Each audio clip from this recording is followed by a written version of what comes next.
Lawyers, are you having trouble trying to figure out what your video should be about? Well, in this video, I'm going to give you a hack to making content that your audience actually wants to see. Hi, my name is Christian Cruz and I am the head videographer and editor for Social Firestarter. When a lot of attorneys are first starting out with their marketing, they're afraid to film videos and they don't know what their video should be about. They're not sure what their audience wants to hear, they just don't know where to start. So I'm gonna give you a quick hack to making content that your audience actually wants to see. So here's what you're gonna do.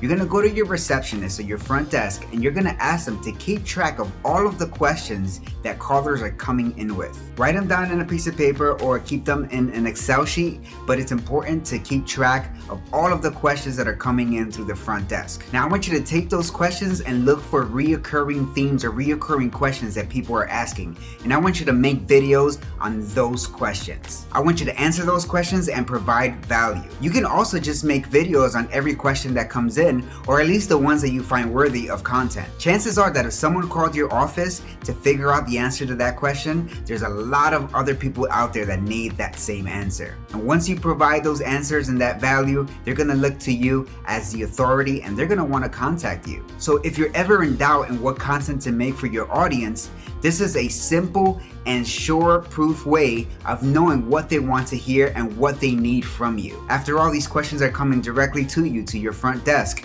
So they're obviously questions that people need answers to. The best thing about this hack is that you can keep repeating it as often as possible, and there's always gonna be questions coming in, so you never run out of ideas and content to provide for your audience. I hope this video was helpful, and as always, if you have any questions about your videos or your marketing, please feel free to reach out to us. We're always more than happy to help whichever way we can. Until the next time.